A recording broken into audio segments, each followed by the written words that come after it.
Good evening, everybody. It's 6:55. We're actually a little bit early. What we're going to do is kind of let the viewership kind of jump up in there and let you guys log in, take a look. 'Cause we're not supposed to start till 7, so we'll kind of hang around for a few minutes, let you guys get logged in, um, and we'll go over it with that there. But yeah, this is oh, and my boss is texting me.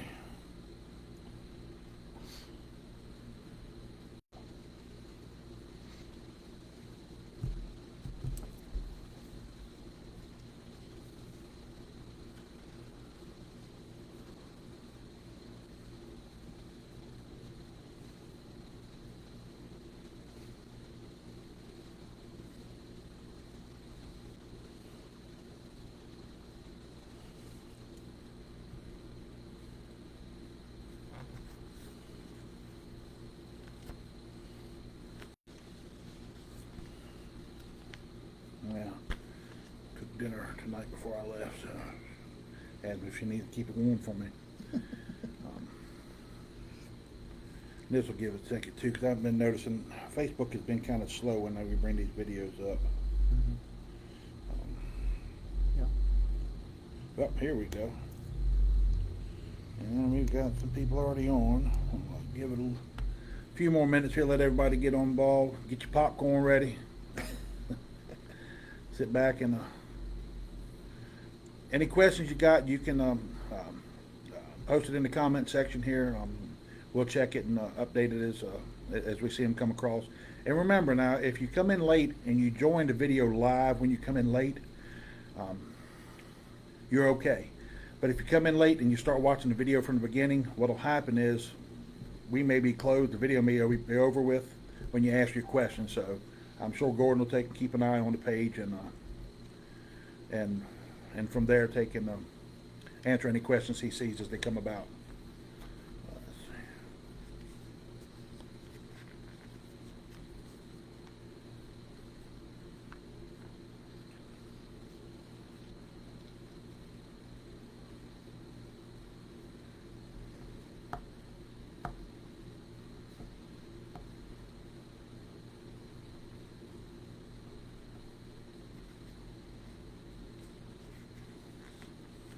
There's yeah, I was he came in today and he showed me that, and I'm like, you gotta be kidding me. It's I never heard of paying $1 for a permit for signs. It just, and it just, my first thing is, all right, what else are they collecting on that we don't know about? And this, I'll address this. I'll address that later, in a Okay. separate post, and I ain't gonna bring that up tonight and waste time with it. People got other things that they want to know about. So, oh, got a first comment from Damon Owens. Thank you, Gordon, for running. So yeah, and we're starting to log in pretty good. We're getting quite a few people on. Alrighty. Well, you know what? We can go. We're a couple minutes early. Um, we've got quite a few already up in here watching. Alrighty, everybody. Welcome to another edition of the podcast on the Taxpayers page. We've got Gordon Wildridge, who's actually, pardon me, Alderman Gordon Wildridge. He is currently a serving alderman in the city board and is actually running for city mayor. So, welcome, Gordon. Thank you.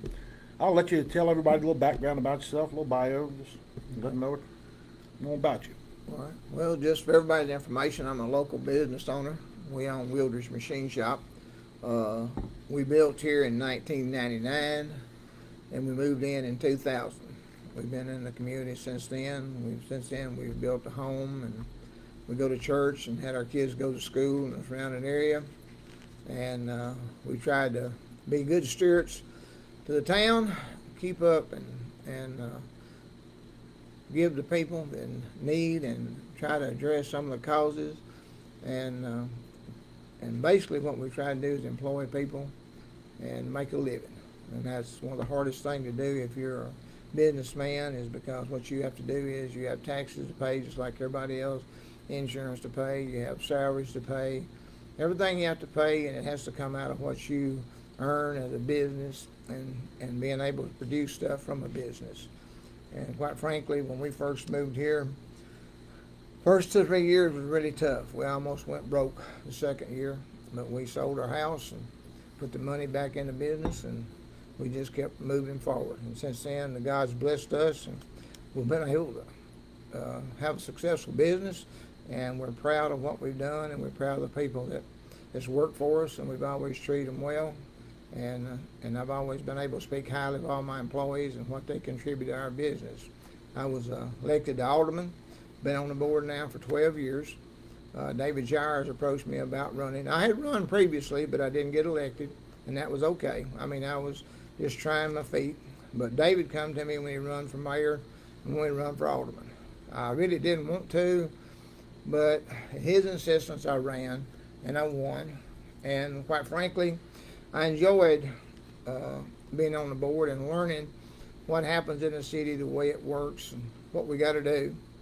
And we made some good progress since I've been on the board. I can name a lot of projects that we did and went through, and we've also had some that didn't turn out so well. But mainly, we always wanted to keep pushing forward and doing everything. And I served on the board with Mayor Griggs when he was on the board, and then he decided to, when David left, he decided to run for mayor.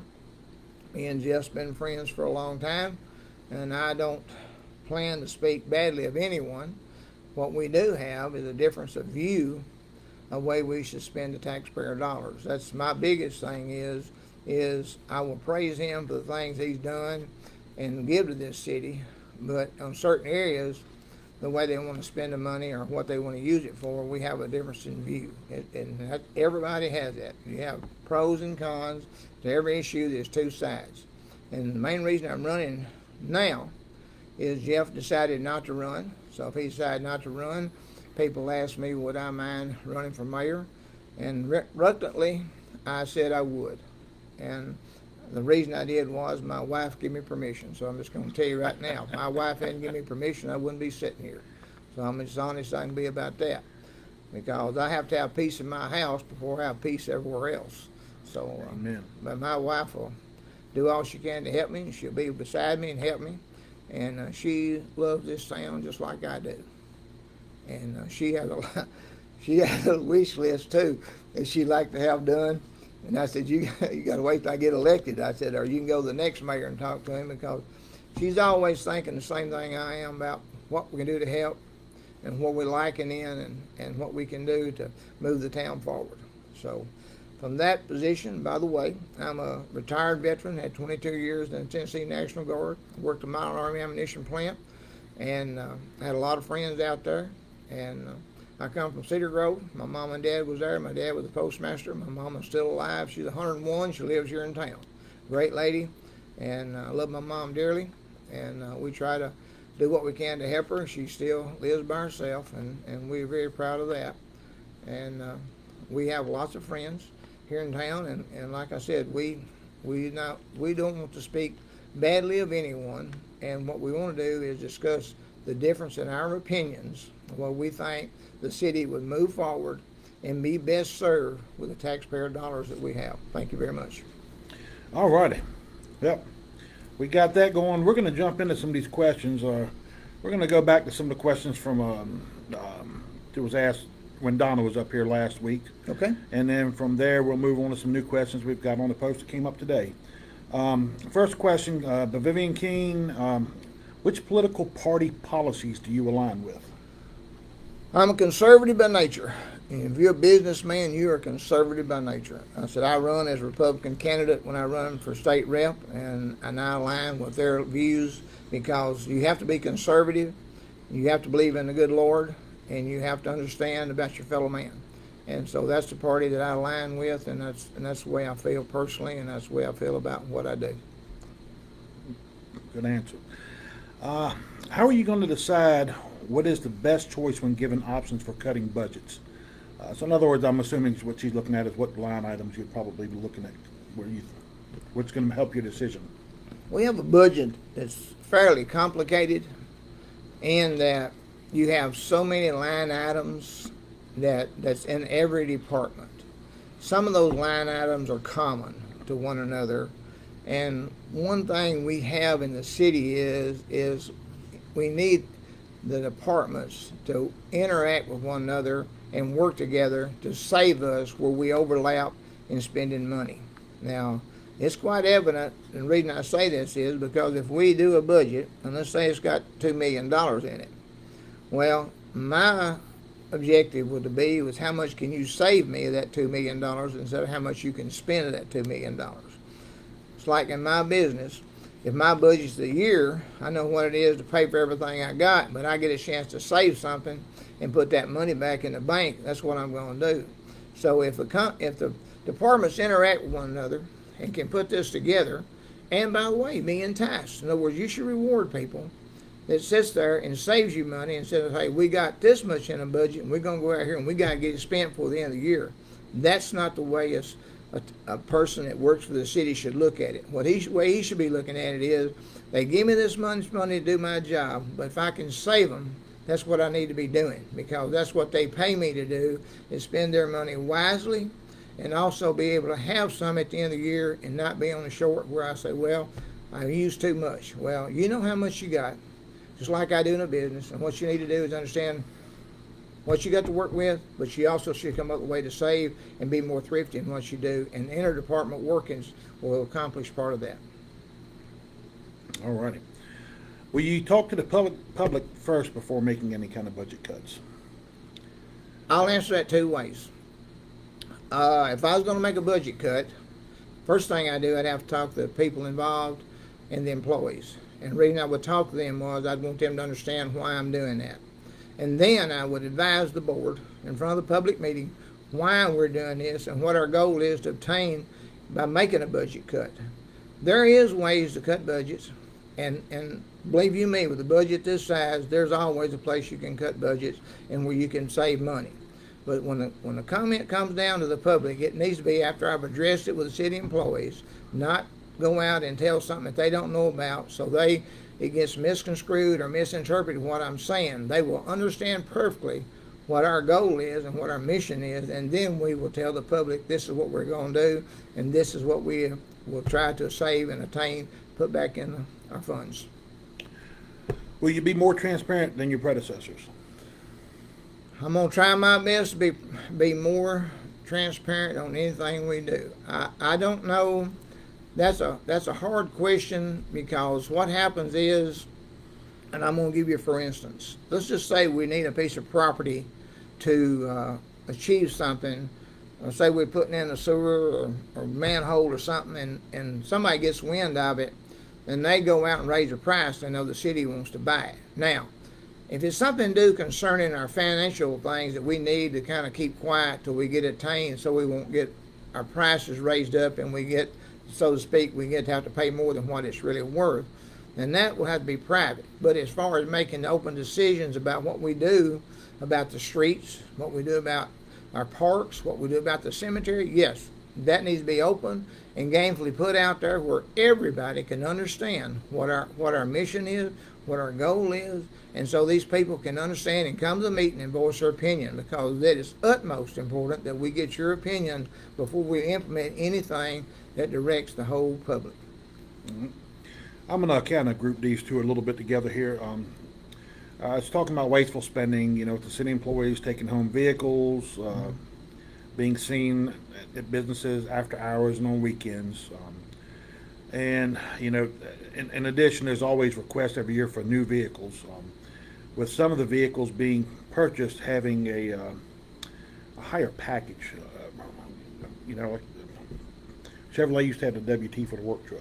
Okay. And then they had the Cheyennes, the Silverados, yeah. And, moved on up. I know they got the Denali's and the King Countries now. How would you address this issue, I guess, of public perception of seeing waste in vehicles and use, if that asks enough to you? This issue is of great importance to me. And the reason it is because driving around wasting gas is wasting taxpayer dollars. Now, I say that in that we have tried to provide our employees with a fleet of decent vehicles to work with, We tried to buy on government contract because the government contract is where we acquire the least price that we can get on a vehicle.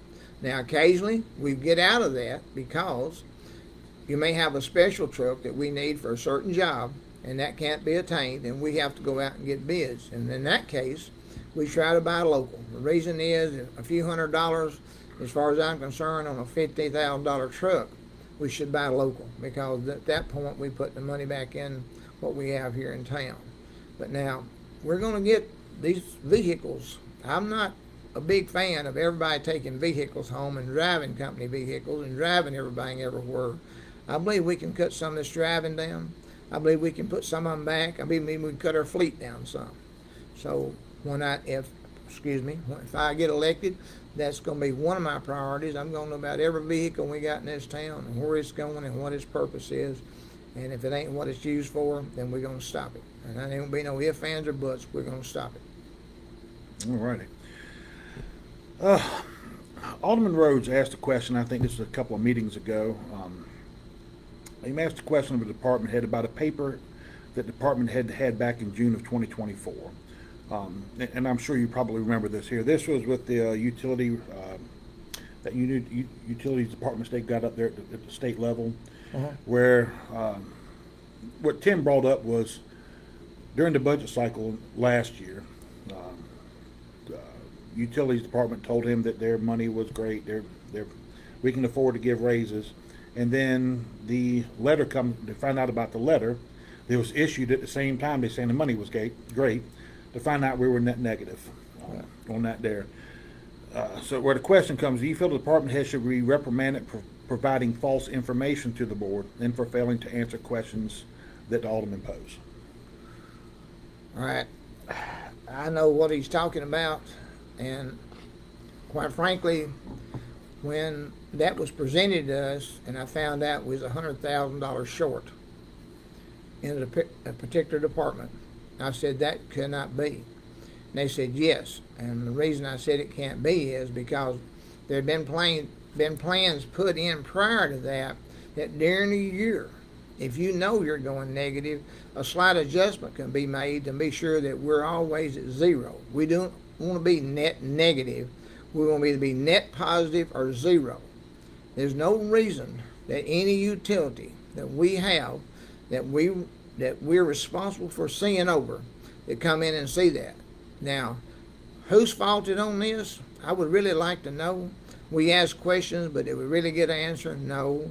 But I'm honest, if I believe a mayor should know, a mayor should know. Matter of fact, to be honest, I'm going to have a budget. I'm going to have a financial statement every month that I can read, and the alderman on this board is going to be able to read too, so they know our cash position and how these departments are performing. Right now, we don't really have that. We just get a great big wad of paper dumped on the desk and say, you can read it. Well, a lot of people can't read financial statements, but I can read them. I can read them very well. But I'm not going to spend all that time mumbling through something that can be put on a 3-page report. A 3-page report can tell you your net position, where you are, what you're spending, and what you need to be on time, on budget, and not exceed it. And that's what I would expect from every employee in this town. Good to go. All righty. This one here was anonymous from last time. This year, the employees got another raise. We're looking at a 23% cumulative over the last 4 years. Who else gets that type of raises in other industries? I'm going to address this in this way. There are people on the board that believes there's a discrepancy in pay between departments. All right, I won't agree or disagree, but I'll simply say this. When you hire in and you go to work, you know what your pay scale is and you know what your rate is. And you know what you're expected to do for what you're paid. And if somebody's trying to adjust the pay just because somebody next door is getting the most money, that's a good way to go broke. That's a good way to put this city broke, because what you're doing is paying money for services that really you're paying too much for. It's a simple thing. When a person is paid, when he's hired on, he's looking at it. But if somebody's constantly beating the drum and saying everybody's being treated unfairly, then that person sitting at that board is not speaking for the taxpayers of this city. You are elected on this thing to take care of the taxpayers' money. You're elected to spend it wisely, and you're expected to understand what it is. You can't artificially make up pay grades. You can't artificially want to give raises just because somebody didn't get as much as the next person. That is because these people are hired and told when they hired on what they're going to get. Now, you give raises because somebody is exemplary, does a good job, and they deserve it. Just to give a raise because somebody next door got one is not the way you give raises. I'm sorry, I don't agree with what they've done. In the past, I have made amendments to raise the taxes a little bit at a time. Never at a wholesale jump like they tried to do, because you do have to have, because of inflation, you have to run the budget up a little bit by a little bit of tax. 1 cent is $26,000. 4 cents, a little over $100,000. 10 cents, $250,000. $250,000 on a $10 million budget is a minute adjustment. But when you put 50 cents on there, that is overwhelming what it is. And the plain fact is, it was going to be spent on raises, and that's not what tax dollars is used for. Tax dollars is made or used, or we grow it because what we want to do is take care of our parks, our cemeteries, our roads, things that need to be bad at repairs the roads, and and storm drains. All these things is what that money needs to go for, and that raise should be the second thing on our list, but over what the city needs to maintain its level. Alrighty. Some of these questions here are kind of redundant, so I'm just looking through here. And what is your perception of how local elected officials treat the people they represent? Well, I got a note here on my paper, and what my paper says is, do not speak badly of your fellow man. So I think it'd be wise that anybody that serves on the board should not speak badly of their fellow man. I think what they should do is thank them for what they contribute to this city, what they do for this city, and all the years they've lived here and been good, loyal citizens. I think they should be thanking them instead of speaking badly about what's going on, because what we're doing is a disservice to our fellow man, for our citizens, if we don't speak highly of them and if we don't respect their views and what they want done. And if you're on that board and you're not doing that, then you're on there for the wrong reason. All right. How do you view the city's money management in the last 5 years? That's a hard one. And the reason that's a hard one, because there's disagreement among the board, and we have done some great projects that the board would vote unanimously on. But there's other projects that we view in different lights. And what happens is that's where the disagreement starts. And what I've always said and what I always believe, before you bring that issue before the public, before the board, is give us enough information that we can assess what we're voting on. Don't hand that to us on Friday or Saturday and tell us to vote on Monday.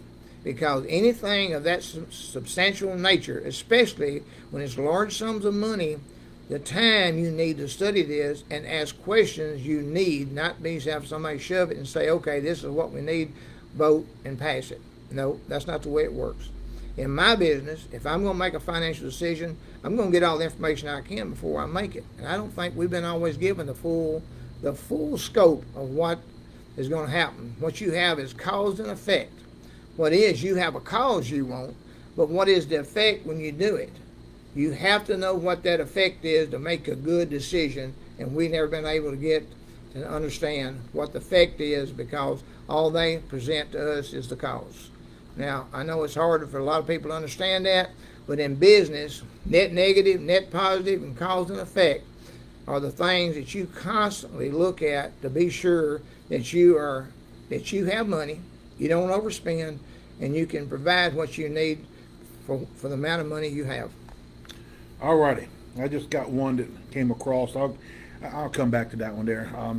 This is from a post earlier today that we just reminder text, the post that we were going to be having this tonight. What's your plan for more affordable housing in the city? All right, this is going to be a little bit lengthy, and I hope you can stay with me. A few years back, when Mr. Hughes was a mayor, what he wanted to do was he wanted to get the board together, and what he wanted to do was create an industrial board so we could move forward some recruiting. At the same time, he wanted to work the city and the county to work together on having affordable housing. He asked me to help in that board and sit on that board. And we made our first meeting over here at the courthouse this years back, and we sat down and had a long, lengthy talk. Well, one of the things we was going to talk about was we was going to get some builders in here, have a meeting upstairs at the courthouse, all sit in, and we was going to tell them what we was willing to do to get these builders to build in this town. We went in there, we sat down, the builders come, and right off the bat, they started telling them what they couldn't do.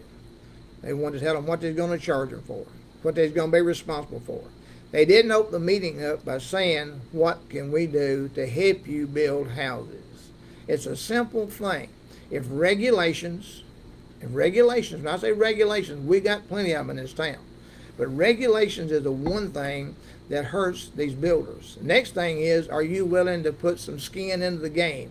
Is the city and the county willing to put skin in the game to get affordable housing? I think the answer to that's yes, I do. Because when it's built, you're going to get that money back. It can be priced into it. But you have to have a working relationship with builders where they understand that you're willing to do this so they can do it. And most of all, you want to tell them the price houses you want built, and you don't want to be surprised when you get through, when you build a $150,000 house, now they want $225,000 because they want to put too much money in their pocket. That's not what the goal is here. The goal is we have to explain to them what we want, how we want it. We will work with them as long as they do it, and we start some building. And my utmost number one goal is in the next year is get 50 houses built in this town. And I think that is an attainable goal, and I think it needs to be affordable houses, less than $200,000, and they're first home buyers. Now, to get the city growing and going, that's what you're going to have to do. You're going to have to get growth. We hadn't had growth in years. We bounced all around it, but we ain't had no growth.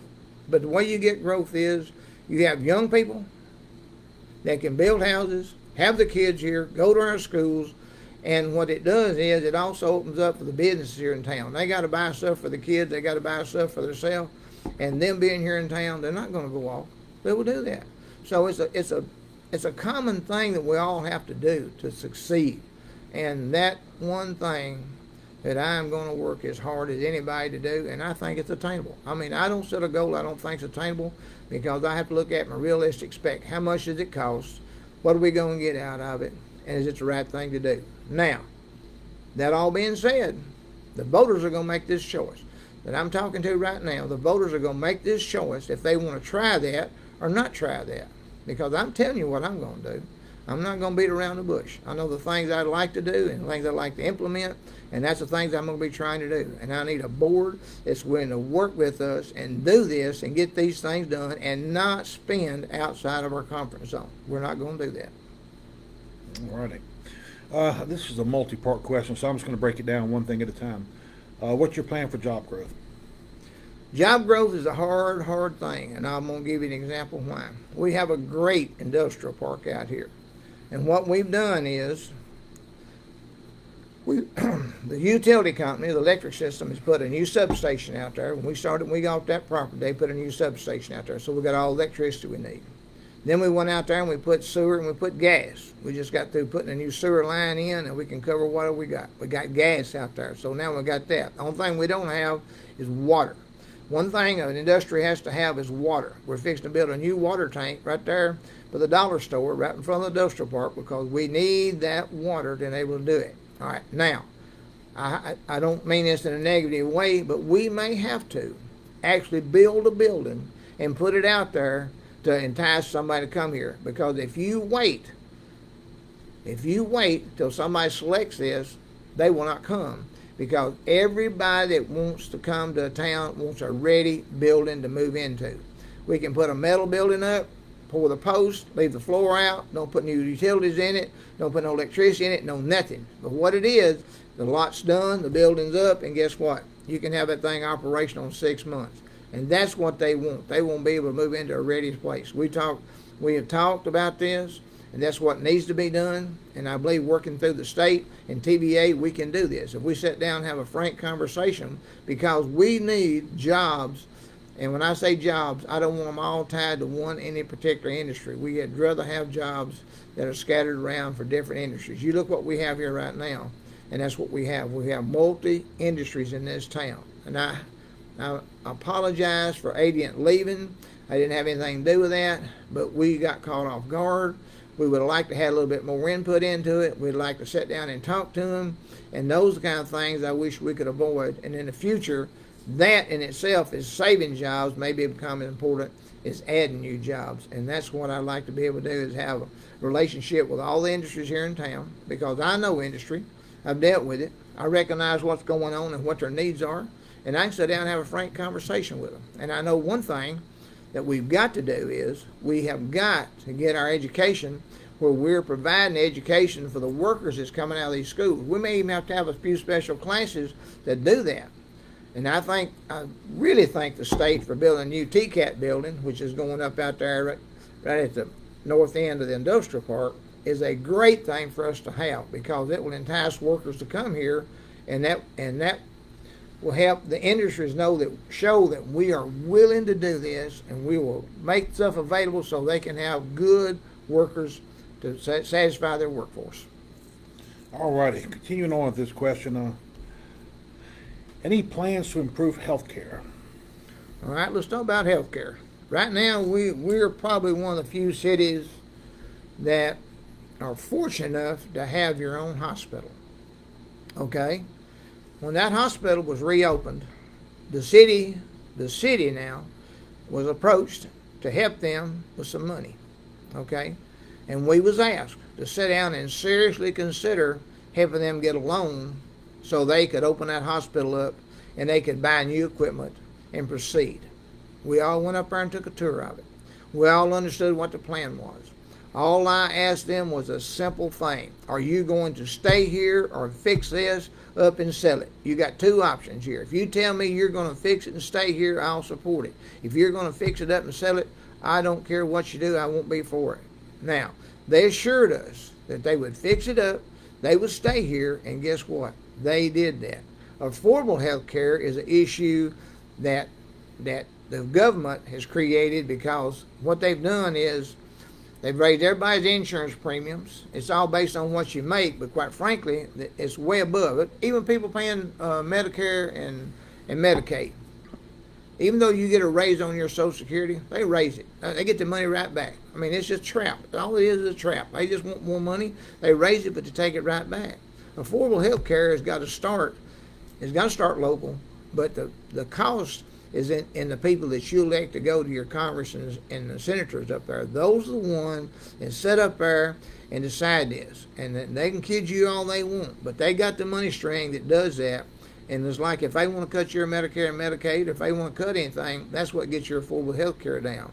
All these private companies that offer it, they have reasonable things. I'm not going to name anybody in particular, but there are some pretty good health care plans out there that you can attain. But here's the problem with that.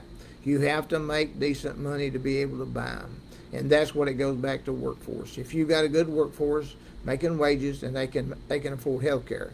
My concern is all those older people that can't afford it is the ones I worry about. All right. Any plans, ideas on recreational venues, entertainment, anything to bring more into the city? All right, here's a biggie. I'm going to drop the bomb. Y'all all sit down, hold on, and share. There's one thing that we don't have here. We do not have a venue where we can hold events, and I'm going to tell you why. Mr. Reeves had a building out here in the industrial park that we used to hold the events out here because it's big enough to put a large crowd. We do not have a building or a venue that we can do that anymore. We tore the Civic Center down with no plans to do anything. But this issue is not just a city issue. This is a city and county issue. We should acquire 10 acres or 15 acres, build a venue where we can have things where they can bring stuff here, even have a farm and tractor show, have a boat show, have a horse show. I mean, you got all the venues. If you have a place, they will come. They like coming to small town because it's more accommodating than a big town is. That's what it is. They like it.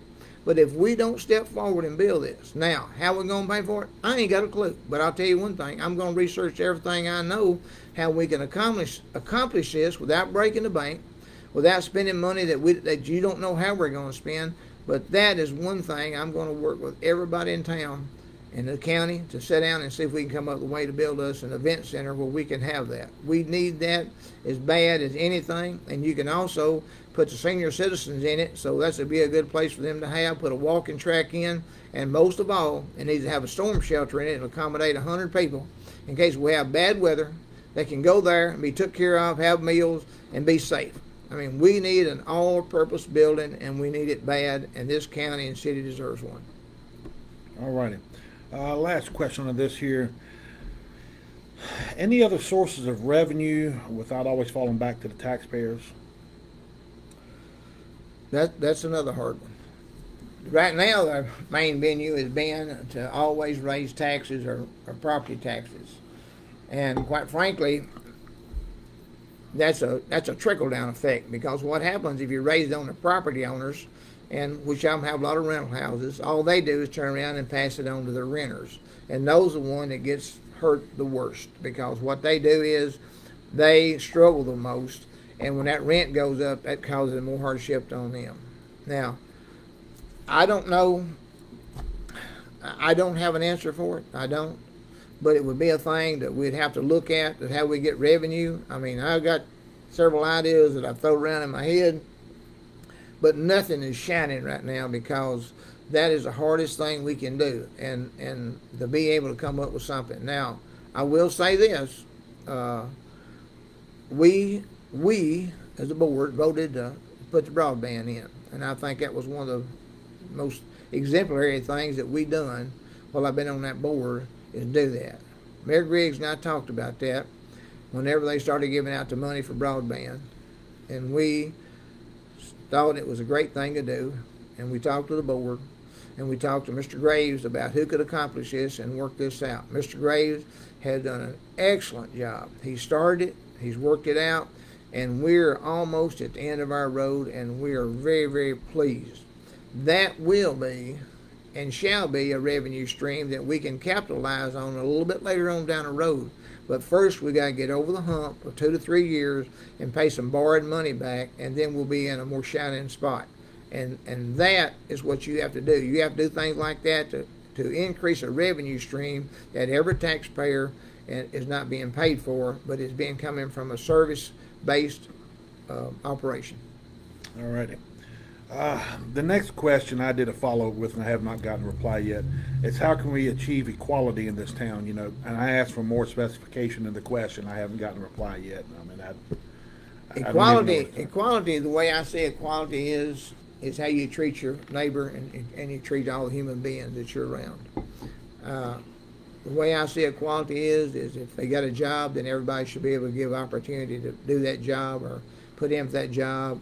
If you're doing a good job, then you should be recognized for doing a good job. Equality is more than just a job. Equality is bragging on that person that he's done a good job and he's been exemplary in what he's doing. So that's what you do. Equality is you pass it on as a neighbor. You pass it on as a fellow friend is how you do equality.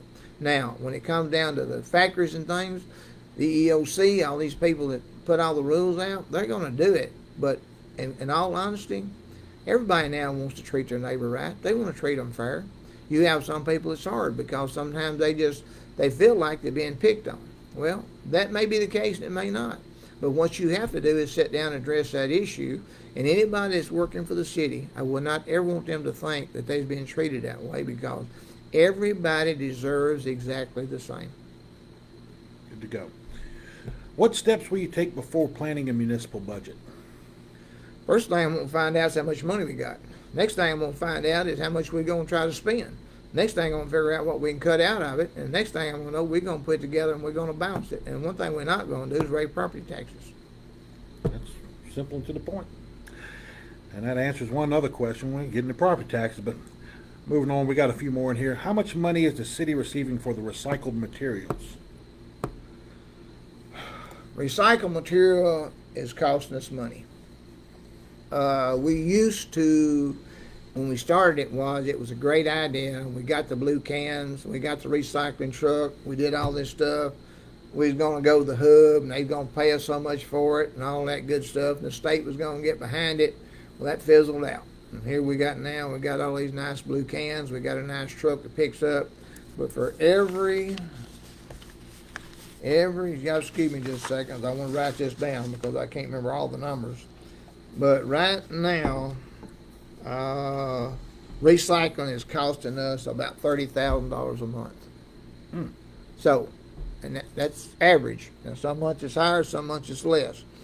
But if you just take that as an average, it's costing us $360,000 a year. So my question would be to you, would we put all that in regular garbage and not do that? Because we have to put it in a truck, send it somewhere else, separate it from all that, and keep up with it. So what it is, and it covers costs, is what we're doing. So recycling is a good thing we do for the earth, because yes, we take it over there and we do it, and if a person wants us to keep recycling, I'm not opposed to it, but I want them to understand it's costing us about $30,000 a month.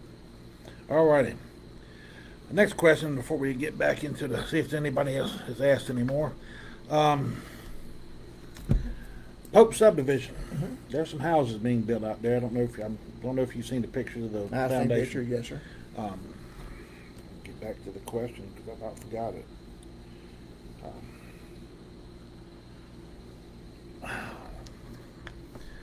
That got permitted and inspected from a city building inspector. Okay. How on earth did that happen? How did it get to the point where it continued to go? And what can we do? I guess what fail safes can we put in to ensure that this doesn't happen again? Because I'm sure you've heard the rumors going on around that conversation, but we won't get into that. We'll just let's look at that from both sides here. Let's look at it from the guy that's trying to build the houses, and let's look at it from the side of what the city says, okay? We have rules in building houses, and the reason we have those rules is because if you buy a house in this town, they want to feel safe that we inspected those houses, and they're safe to live in, and they're built by code. The gentleman that's building them wants to build them as fast as he can.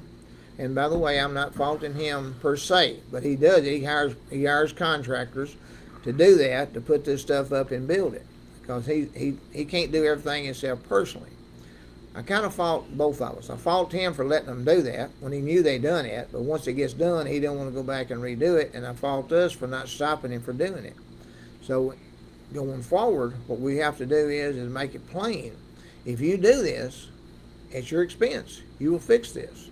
We can't let houses be built here in town that don't pass code and don't meet the building inspection code. We cannot do that, because we have put our taxpayers and the people that bought those houses and invest their good hard money into it, we have put them at risk. And I would feel neglected if I was your mayor to let that go on. all right. Why did the city opt out of the airport? Two reasons. First reason is other towns was going to opt out.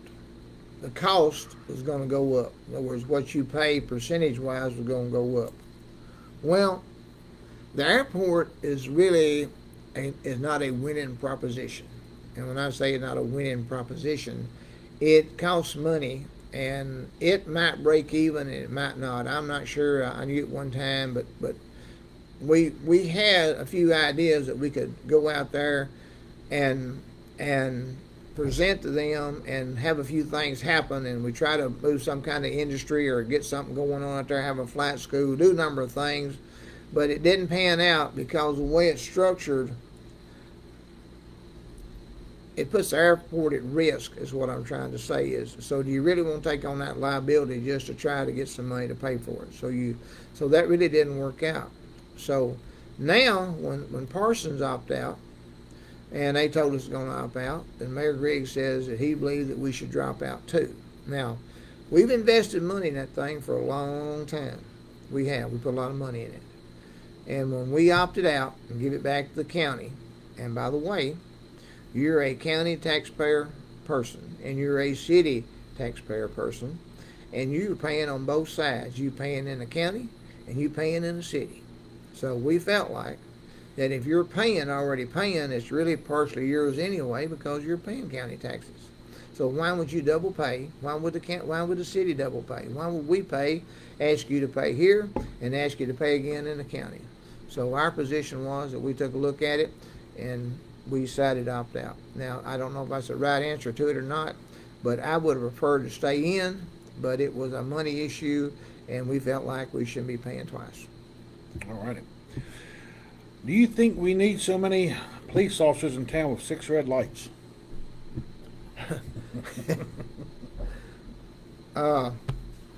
Police officers.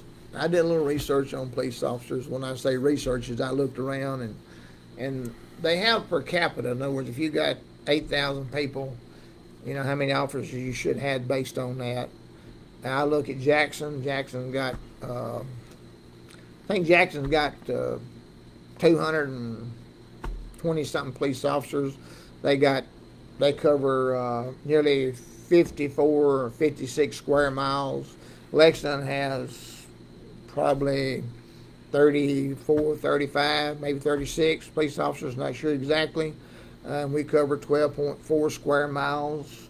The bottom line to it is if you do it per capita, we're about a third higher than them. And I'm not saying that. What I'm saying is simple. If we need that many, we need that many. If we don't need that many. And without sitting down with the chief and without looking at the numbers and seeing how many is per shift and whatever positions we have and has been carried out. I'll give you a good example. The county, if it has a call after midnight, they're only going to have 2 cars can go to that call. 2 cars in the whole county. Okay? We're going to have more cars than that, and we're a lot less. Now, my question is the county getting the protection it needs, or are we getting more protection? The only thing about it is you have to decide that when you look at it, okay? And we may not have enough. They may not have enough. But that is a question that you have to look at and weigh and understand what you're dealing with, because you never sacrifice the safety of the people in this town no matter what. All right. Other question I had here, I've asked for a little more specification on it. What are your plans for the children in the community? I'm assuming probably for social activities, for them to do stuff. Lately, we've been hearing about that there on, I know Hale Towns. I think Jeremy Lansing posted something up about the soccer complex out there where kids are going out there, and and they promoting it. Some people are complaining about the kids doing stuff. Some people are, they don't have a lot to do. I guess I'm thinking this is where this question is going. Well, I really think that but we have many positive aspects in this town. One or two of those positive aspects is the ballparks and the soccer complex. And the reason that's a positive aspect is because most of the children, from the time they're that tall till they get out of high school, they play out there and they play on teams. And it gives them to be able to intermingle with kids their own age, learn to play a game, feel good about themselves, and the ball complex is probably does more for us than anything else. But there are also children that's not fortunate enough to be able to play on a team. We built a playground out at the ballpark, and then it works now to build another playground over here by the Head Start, and it's a good thing we donated the land to Head Start so they could put Head Start in here and for help underprivileged kids and be able to keep them and help the mamas make a living. And we're going to put a playground over there by that, and that'll help them too.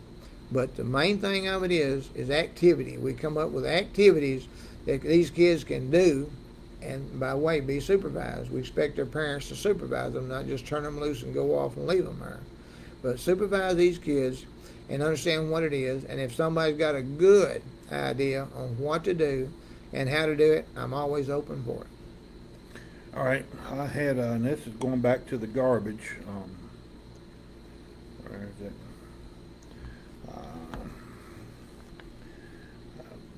Last time their garbage was picked up, they put it they put the recycle in with the regular garbage. If it's costing us that much for the for the recycling, shouldn't we check into why they're actually taking the recycling and putting it in with the regular trash?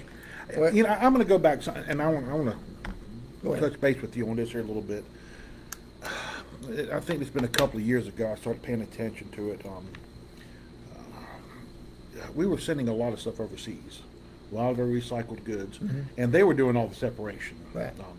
I mean, oh my gosh, some of the foreign countries, they just boatloads of Right. recycle was sent there, and they did all the separation. Well, apparently they kind of got fed up with it because we weren't doing our part that we were supposed to do, and they stopped taking shipments. I mean, there's some of it, you know, on the news was saying it was shipped back. I think recycling has been an issue probably for a few years now because it's more of a global level thing than it is just locally here. And somebody had told me, and I don't know if it's any truth, but you may know this. I guess at one point we were sending our recycling to a certain place, and then eventually, was it being kept somewhere down here on 412 because we had no place to send it? Was it? Well, what you're referring to is what happened when we had the building down here. We was actually segregating it. Okay. What happened at one time was we couldn't send it out unless it was segregated. Okay. And that's why it was kept down here in the building. We had to have people paid to segregate it. And that was not a financial smart thing to do. Right. So that's how the invent of having a garbage can for recycling only come in to be. And that way you put your recycling in the can and we don't have to do the celebrating. And what we do, we take it and we put it in a dumpster and then we take it over there. Right. So that eliminated that. But we started doing it. The state put together, and by the way, the hub is in Henderson. If you're going from 100 crossing into Henderson, just before you cross that long bridge into Henderson, if you turn to the left and going up that hill is, the state give them a grant to put in a hub. And that hub was to bring anybody that wanted to have recycling within a radius around it, which we is in it, they come to us and propose it to us, they would pay us to bring our recyclable stuff over there.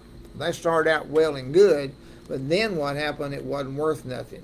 So when it became where it wasn't worth nothing, they couldn't get rid of it, so then they started charging us to take it. And that's where the fly got in the ointment, because it started out with the state, started out with good intentions. We got into the program, we started doing it, and then it all fell apart. So we have no place to go and send it to and take it, and we're forced right now to take it to Henderson and take our recycling over there, and we have to pay them to take it. And that's where we are, and we at present don't feel like that's going to change much. I just don't believe it is, because the way the world is nobody wants plastic.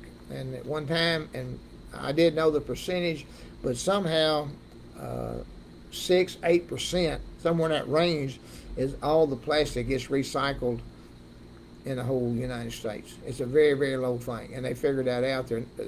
The companies don't want to use recycled stuff. Will go into things that you can't put into food beverages because it has to be new, and there's only certain items you can put that recycled garbage in, and those areas are getting less and less and less. That's why you can't get rid of it. Would it be, now that we got $1 million shredder out there at the transfer station, I mean, couldn't the recycle be put in there and if nothing else, if we're not going to, if it's feasible for us to get out of recycling, which to me, I mean, that should open up another truck that could be used for garbage collection. Okay, let's talk about the recycling machine. Let's talk about the garbage. The garbage, for years, always was having to take $100,000 or more out of the general fund to pay for garbage. At one time we had garbage trucks where inmates rode on them, and they picked it up. We had cheap and inexpensive garbage trucks. Well, Keith said he would like to have a garbage truck with one arm to pick it up, and us, because we'd had no labor, we was having to hire people at full price to ride those garbage trucks, so he wanted to eliminate that. Sound like a good idea. The problem, and we had a landfill down here, and we pick it up, we go there and we dump it, everything's hunky-dory. All of a sudden, the state comes in and says, well, guess what? You got to close your landfill. Well, what are we going to do now? Well, you can't have it out there. You can't take it. You're over your boundary. You got to close it down. Spend $1 million closing it down. Now we got to spend $1 million too to build a transfer station. Well, we got to have a transfer station because people's going to come pick it up, so we'd have a convenient place to take it to. So we take it out there and we dump it on the ground. They got to pick it up. Well, then they charge us by the ton. Here's the thing about it is, they're going to haul 20 tons, but if you put 15 tons on that trailer, they still charge you for 20 tons. So now you're losing 5 tons at $36 a ton. So 5 times $36, that's what you charge on every load. You're paying for air to ride down the road. So what we decided was that we're better off if we haul our own garbage. We get a contract. No, excuse me, that was $56.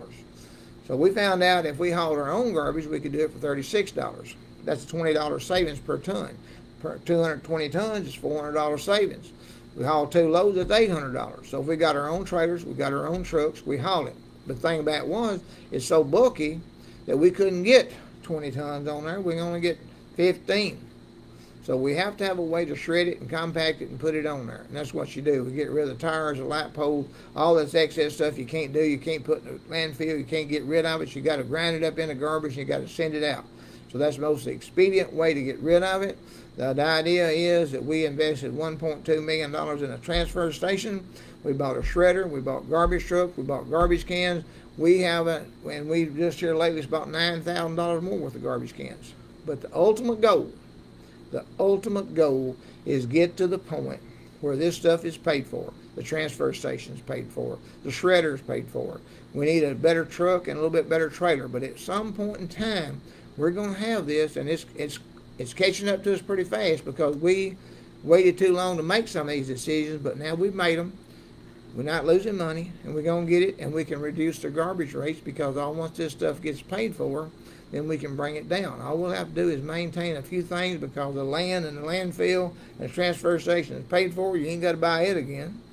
You know, you can have the trailers. They're going to last 5 to 7 years. You'd have to replace them, but you ain't got a whole brand new and you can trade it in. So what you have to do is put a business side to this thing and understand what you want to do. So that's what we have set out to do. And right now, it's all paying for itself, and we're trying to build up a little money. And let me explain why we're trying to build up a little money. Instead of leasing all these garbage trucks and financing all this stuff, we walk in and we write a check. You know what it is? You can buy a car and pay cash versus financing. We can get it cheaper. So what we want to do is get in a position where we can buy our stuff, maintain it, and keep it, and keep the rates down and have what we want and not be at somebody else's mercy. We've done that, and well, we ain't completely done it, but we're working on it, and we're going to try to finish that. All righty. All right, I don't have any other questions that anybody's posed up here, so I'm going to get into the next thing here. And this is something that's kind of come up quite a few times. Voting record. Mm-hmm. Now, I know people are talking about property taxes. Mm-hmm. Last year, and I want to provide some clarity because I've had a bunch of people call me and ask me questions here. The 74-cent property tax increase. Mm-hmm.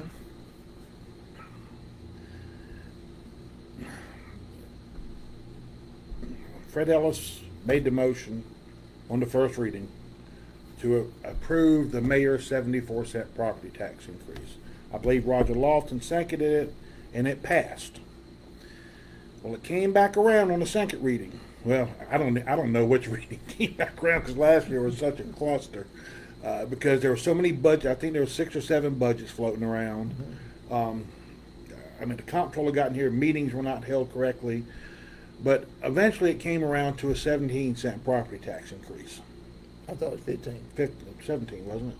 I thought it was 15, but it may be 17. But I thought it was 15. I think it was 17 last year. I think it was 15 the year before. Okay, I know it was low. All right. Anyway, you're the one who made the presentation of this property tax. Right. So, because it's a question I get asked. Well, didn't Gordon present the property tax, the 17 cent? So just so everybody's got some clarity, some chronological order in there, the initial presentation was 74 cents of a property tax increase, which passed on the first reading. When it passed just because it passed the first reading does not make it. It's got to go through the second reading. And generally what happens, if you pay attention to the budget cycle, in the first reading, something is just thrown out there just to get the ball rolling. and then all the discussion and cuts and everything happens in between. So when you come to the second reading, you make all the adjustments. I'm correct in this here? Yes, sir. Okay. So from the 74 cent, you came back in and said, I know it was 17 last year. But anyway, I don't know. yeah. Okay. Anyway, you made the presentation. Why did you make the presentation for 17 cent property tax increase instead of no property tax increase? It would balance the budget. Okay. Here's what we was, 17 cents, which is, that's 200, I have to figure it exactly what it is, but anyway, we were short that much money. And the reason I want to do the 17, actually, let's back up a little bit. The night they did the 74 cents, I actually proposed a 22 cents tax first. And it failed because I thought it would take 22 cents to balance the budget. They turned around and voted for 74 cents and passed it. Then what happened when it come back in and we got all the numbers and we got to looking at it and figuring it, I went down and I figured every salary, every cost that we had in that budget, and I added it up. I went through that thing line by line by line, and and actually it was going to take 22 cents to cover everything, but I thought that's not fair. We shouldn't do 22 cents. And matter of fact, I told them it's going to be less than 22 cents if I make a motion. And I made the motion. I was thinking it's 15, but it may be 17 cents. But I made that motion. It is because what was going to happen is I wanted some money to move from other things, and that's what I ended up doing. At the end of it was we pulled money out of other things that was going to bring it down from 22 to 17 cents. Because I'm a firm believer. This is what I'm a firm believer in. If you're going to run this town, and inflation's eat us up, okay, it has eat us up, and small incremental tax things over a year or two, you can do that. But you're going to have to get it where I thought once we got it leveled out, once I thought we got it in check, and by the way, we ended up with $130-something thousand surplus, which that's another 5 cents tax that actually we could have been at 12 cents if that's the numbers. But that's pretty good. If you can do that and get that close, I consider that a victory in what we did. But then they turn around and say, oh, we got $130,000. Let's go ahead and give them another raise. We got that much left. Well, no. You had it in there. The whole idea was to be in budget, save money, do another one and save it. Oh, no. We can't do that. We got money left. We got to get to see what I was talking about money. If you got a budget and you got a little bit left, they want to spend it. Yeah, they're going to spend it. But what they done was they voted for raises. Raises is an incurring cost. It does. Once you give that, next year you got to do the same thing. Year after you got to do the same thing. And that's what happened. But if you'd left it alone and not done that, then we'd been good. We'd actually had another surplus in this year. But no, what we got to do, they got to go out and raise it again. And had 400, I don't know what it is, I'm going to tell you, $497,000, I believe it put in us in the red. $497,000 we're in the red right now. We ain't got that money. It's coming out of the unassigned fund balance, coming out of our $6 million savings account. Well, let me tell you this right now. If I get elected, when it comes time to the end of next year, we're not going to be $497,000 in red. We're going to be net zero. Because I'm going to get rid of it. I'm going to find everywhere in this town, and I'm going to cut that $497,000 out of this budget. Mark my word, if I get in there, I'm going to find it, and we're going to cut it, and we're going to be at net zero. I'm not going to waste your money. All right. Now, while we're in on that vein there, this year, which I'm still kind of amazed how we had a 74% presented last year that we needed that money, and we ended up with 17 cents. But yet this year, we have no property tax increase. Simple. It's just real simple. Simple. Okay. It's a political year. It's a political year. The mayor does that. He done that. I mean, he done it. So he's not going to do it. Yeah, you know why he's not going to do it? He didn't want no big argument. Didn't want no big fuss. He wanted to say zero taxes. He let the board look like idiots going out there and arguing, doing what they done. And what it is, the ones that's running for re-election, me, Jimmy, Fred running, we got to decide what to do. Well, you got to decide what to do. They asked me why I wouldn't vote for it. It's a simple thing. The people told me that they did not want a property tax increase, and I voted no. Because that budget will make a property tax increase that will come this coming year. And if you elect people and put them on this board, and you get a mayor that's going to decide this thing, what's going to happen is you're going to get a property tax increase. I can assure you. But if I'm the mayor, There ain't gonna be no property tax increase, I can assure you. That's yeah, and that's what I look at is when I was watching this thing here. I'm like, well, this is setting us up to next year. We got reoccurring expenses we added in with the raises, so now we're going to have to take and jump. Either we're going to have to find cut somewhere else, or we're going to have to raise rates in on this next coming up year. My sole goal is that when it comes up to budget next year, that $497,000 will be at zero. It will not. We will not take $497,000 out of unassigned balance. We're going to be at zero. Good. That's my whole goal. That's the main reason I'm running for this job, is because I'm going in there and I'm going to balance this thing, and we're going to keep it balanced, and we're going to work on it. All right. Rates with utility rates. Now we know TVA has a lot of control over the rates with LES. Mm-hmm. As far as I know, LES has not raised any rates except for what TVA has enforced on them. I was attended a meeting with TVA and the board, and that was one of the things that was discussed. I think it was last year TVA did a 5%, and then the year before they did. Well, it was split where it was like 10% yeah. cumulative over Right, 2 yeah, years.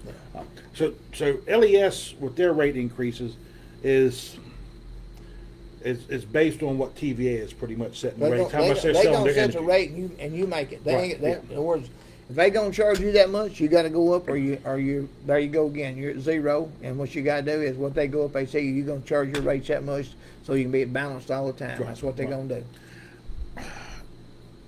Lexington Utilities is a little bit different from what we're seeing. Is I went back in after that letter went out with the net negative, and I went back to previous years. The last 4 years, we've been net negative in Lexington Utilities. Mhm. Shouldn't the department head know that he's net negative based off these audits? I mean, aren't they receiving the same information? And we got a substantial rate increase. I'm gonna ask you a question. Okay. I'll ask you a question. Okay. I'll ask the viewers out there a question. Okay.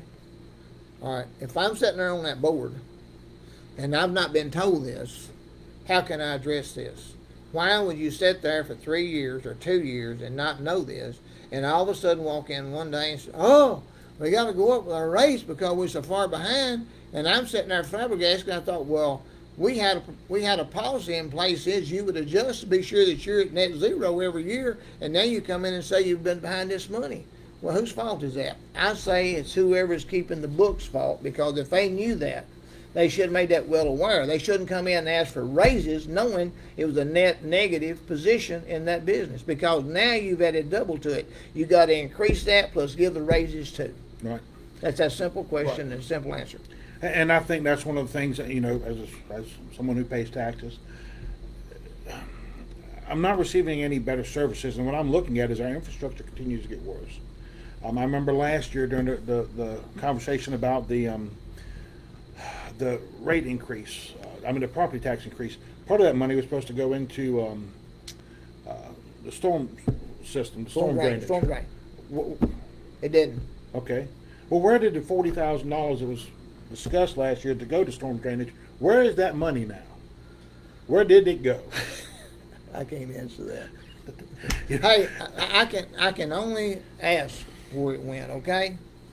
And I will say this reluctantly, but I have lately had to look at figures that I've been given and rely on them, and sometimes I question the authenticity of the figures. Now, somebody say, well, that's the way it is, you should know that, and all this stuff right here. I agree, I should know it. I should really know it. But on all other respects is, I believe we should have been told that we was going the other way, and they'll say, well, you were told. Yeah, we was told indirectly, but it wasn't the fact that how much we was going and the length of it was. And then all of a sudden, they say, okay, you're this far in, now you got to fix it. That is very, very bad business management. My business ain't going. I ain't gonna know I lost money for 3 years, and all of a sudden I wake up one day and I ain't got no money in the bank account, and the bank's got a negative balance of $500,000, and I got to go up there and put it in it when I ain't got it. And that's what we are. We don't have that money to put it in it, so we got to raise rates to get it. Then what we got to do is got to slip it back in a little bit at a time. Okay, but we spent that money out of there. Where did it come from? If we're that far behind, where do we get it at? I've asked that. I don't know where it's at. How do we get that far? I don't know. That's what kind of befuddles me is sitting in those meetings, and I can't implore people enough. Attending the meetings, yeah, watching the videos helps, but one of the things, we don't have the best recording devices to hear in there, and there's no amplified system. But attending the meetings, there's a difference in, if you and I on a phone call, there's something lost in translation by not being physically present, reading body language, seeing expressions. There is so much that blows my mind. What was the term? Mushrooms? You guys don't know half the stuff that's going on. It kind of surprises me at times where I get information and I share out with the aldermen on things, and you didn't have the slightest clue. And that you can't effectively money manage unless you're given the information. And you're right. I've watched the question we asked earlier. I watched him. That he asked 3 or 4 times, why did you tell us that we were good in June of 2024 during the budget cycle, and at the same time there's a letter coming from the state saying that we are net negative? You knew we were net negative, but you told me we were positive. That's a serious concern for me as a taxpayer to sit there and say, wow, our aldermen aren't being fed the correct information. And and I'm going to say this here, after looking at all those, like I said, I don't know, 6 or 7 different budgets last year. I don't know, are you guys getting factual information? Are you receiving the truth to make decisions? I'm gonna refer to what the auditors say, okay? I know the auditors come in years past, we had serious discrepancies, and quite frankly, what happened is expenses were not getting put on the books in a proper order, and it was showing us to be in a bad situation, okay? If you have a banking account and you use 3 months, you balance your check every 3 months, and you spend all this money for 3 months, and you only had $200,000, but you spent $300,000, you ain't gonna know it till you balance your check 3 months later. So you're supposed to balance that checkbook every week, and you're supposed to check it every month. As a matter of fact, you should do it every day. But anyway, I'm just saying what you should do. And he pointed out to us that some of these entries was late being put in, had been put in the wrong place. Now, who's responsible for that? Then I didn't see who put it in the book. I don't know who put it in the book, but that's what he told us in a meeting, that this is what it is. And he said we had to correct this problem.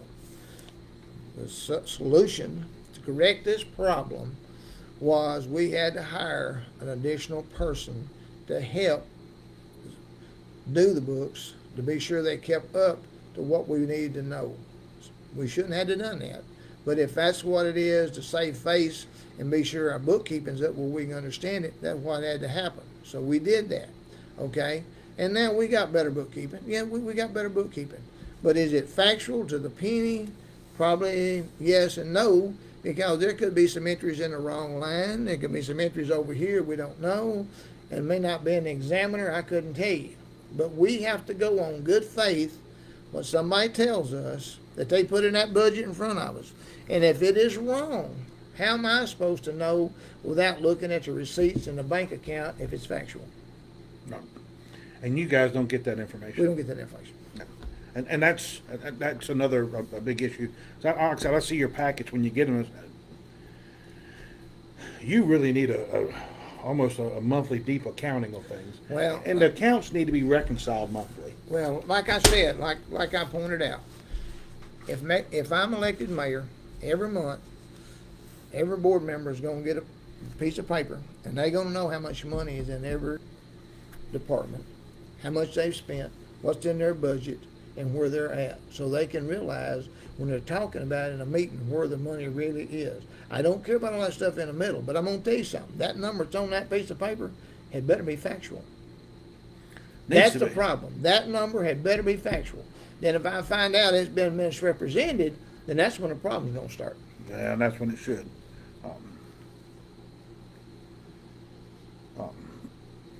We got a question come across here. Want to know why we can't have a Kroger. Savannah has one plus a Lowe's, and Lexington is larger. That would bring in a lot of revenue instead of people going elsewhere. You know, and I want to say something on that there. I've heard some people tell me that, well, they require a threshold of 10,000 people. Well, That's a fact. Savannah's right around the same size as us, around about 8,000. Mm-hmm. So how do they get a Lowe's and get a Kroger? Well, politics. We need better politicians. Well, you have to understand in reference to how far you are from a place. Right. Okay, and I'm going to cut a little bit more. The Kroger truck, or any truck that distributes food, food, because it's in a frozen warehouse, can only be so many miles from where that warehouse is. And if you're out, let's say, for instance, it's 100 miles, okay? And you're 102 miles, you're not going to get it because you're outside that delivery zone, because they can't afford that truck to break down driving 101 miles, because they'll say 100 miles, it's really 150, but they want 100 miles. They want that truck to be able to deliver that and not lose that load of produce, and that's what they do. So every grocery chain has a delivery radius that they have to stay within. And if their warehousing justifies it and helps it, then they are more lean towards more doing it than not doing it. Okay. But 10,000 is a magic number for two reasons. 10,000 is a number that you step from a small town to a different level in a town. And the grants you receive is a lot more at a 10,000 level versus 8,000. Right, and that's one of the things, you know, we were talking about police officers earlier when I was going back through numbers, looking at that through the Bureau of Justice and looking at per capita. You're right, it's pretty much 0 to 2,500, 2,500 to 10K, right. And then it goes on up there into steps and increments. And that's, and you know, and when we look at Savannah is on, I'm going to call it a major highway because 64 is a major highway. They are. And they're kind of serving a rural market because their distance from Jackson, their distance from Florence, probably to Corinth, any kind of larger city, they're such a far ways out, but they're sitting on a major thoroughfare. Right. You know, when I was in Wayne County, in Waynesboro, we most of the time went to Savannah. Sometimes we go to Lawrenceburg. Yeah. But, you know, it was location. That's what That's what it is. Yeah.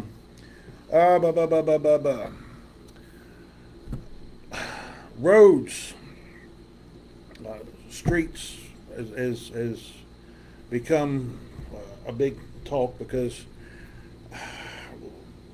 we've got issues obviously on the state roads. Church Street, Broad Street, 412, 22, however you want to call them. We've got issues there. There's no doubt about that there. What I look at here is, was it $147,000 that was removed from streets, from paving? I don't remember. Yeah, that's right. I think it was 147. But the numbers got switched around. It's 150. 150. Okay, so $150,000 is pulled out of paving.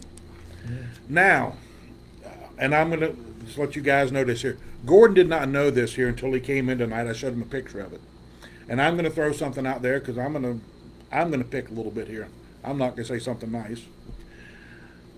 Last year, Beasley Place, where mayor and alderman reside, got repaved. Today, I went to Ace Hardware. I saw the trucks out there. I'll post up a picture of it tomorrow morning. City Hall's parking lot got repaved. Now, every time I've ever been by City Hall, I can't park in that parking lot because I'm assuming all the employees are parked there. So why do we need a nice parking lot in City Hall when we got streets that need to be paved? We could have saved that money and applied it with additional money to pave. Now let's go back into $360,000 what we're looking at with recycling. Listening to Steve Vineyard at the county meetings, I think it's around about $125,000 per mile for the county to get paved. I mean, that's 3 miles of city roads, city streets that could get paved. And that little bit over there, I mean, that may have paved, you know, a couple hundred yards. But people are upset about the fact that streets aren't getting paved and roads are not being taken care of. Is there something that you can do to, at least from the city side as a mayor, to address those issues? I'm gonna throw something out. A lot of y'all don't even know. Okay, we paid for a study when Mayor McCready then was the public works director. He said he had to have an engineering firm come in here, and he had to study our streets and roads because he needed a paving proposal because we were not smart enough to figure out which streets need to be paved. So we hired, and I didn't vote for it, but they hired an engineering firm to come in here and write our roads and write it down and tell us which street needed to be paved and what order it needed to be done to get us up to whatever it is. My question is, why did after we paid that money, why didn't they do that? You know why they didn't do it? You know why they didn't do it? Because that ain't where they want to pay that. Now that's just a simple thing. Now they did a few, and I'll give them their credit, they did a few. And that was good, but it fell by the wayside pretty quick. So paving, and by the way, and this is another thing, is my pet peeve. If garbage gets to the point, like if you done away with the money that we spend for recycling, that $300,000 could go into paving. It's all city money. I don't care what it is. It all goes in the general fund. We could use that. So that may be an avenue we could use to do more paving. But that is one avenue we're going to look at because we need to have our paving up where we're spending at least $750,000 a year. And we need to vote that we can't touch that money no matter what. It's there. It's always going to be there. And we can't touch it because we just have to work around it. And I think, and I've been just as guilty as the rest of them, we took it out because we had to balance the budget. But in all honesty, paving should be one of the number one priorities we do. I'd agree with you. I definitely would agree with you. That's, and yeah, statewide it needs to be looked into, which I know TDOT has just replaced their director. They got a new director in, so I'm sure he's got his work cut out for him. I don't have any more questions in here. That's pretty much it. Yeah, we're about 8:20. So what I'm going to do is I'm going to turn this over to Gordon and let him give you his campaign pitch. I don't really have a campaign pitch. I want to thank James for at least having this opportunity to come in here. I don't mind answering any question. I don't mind talking to anyone. My wife said to say I got an open door policy, so I'm going to let you go see her anytime you want to. So that, I'm just kidding, because she'll whip me if I don't take that back. But yes, I will. I'll be glad to talk to anybody anytime. And what the problems are, can I solve all of them? Absolutely not. But would I work hard at it? Yes, I would work hard at it. I've been around long enough to realize the needs and what we do and what we got to have. I value the citizens in this town. I value the older people because they what got us here. I value the business we have in this town, and we should appreciate what they do and what they do for this town, because this town needs all the businesses we got, because that is sales tax, and we need all the sales tax we can get. So anytime you got a new business, it's that much for us, it much help us. We should support our local people and know that we appreciate them taking that chance to open up a business here in town and do what they do to support this community. We should all think about that. We should all thank them for that. We have some great churches here. They provide, this is one of the most important things they do, is they have a food pantry. They have a food drive. They give out food all the time, and I am so thankful they do that, because there's people that live off of that and need that, and that is so important. I pray they don't never stop doing that, because as long as we can do that, at least we're helping they're helping in a major way that the city itself cannot do. We can't do projects like that because they won't let a government entity do it, but it takes a private entity to do it. And that's the thing that's got to be done. Some of the people have got to step up, like the churches and other businesses, banks, for instance. They can do it. They should want relationships with their clients and their customers. They should step up and do a few things. So there's some people that could collect together and do a few things in this community to reward the people that's been patrons of them all this time. People that go to church and give offerings and tithes to keep that church up and take care of families. That's a tremendous thing that they do. So you're in a community that cares about people, that loves people, that understands people, and that's the community I want to live in. That's the community I want to be a part of. And me, as a person, I'm very, very thankful being able to talk to you tonight. I was a little reluctant to come on here, but I don't have anything to hide. I don't mind answering any questions. I may not always have the right answer, and you may not always agree with my views. But remember this: I've always compromised. There's always two sides to every story. You need to sit down and look both sides before you make an adjustment, make a judgment to what you're going to do. And you need to be willing to give and take so everybody feels like that they got what they wanted. And if we don't do that as a community, as a town, we'll fail. And right now, just so you'll be aware, we haven't grown in several years. And what happens to a town that don't grow in several years? It starts going down. And we do not want to go on the slope. What we want to do is go up. And that's my goal for this town, is to go up. Thank you very much, and I appreciate all of you. All righty, guys. Thank you for coming, Gordon. We certainly appreciate it. That's going to conclude us for tonight. We'll be back on Thursday night at 7 o'clock with Candy Davis. She's going to be running for position, for Alderman position 4. So she'll be on, next guest speaker.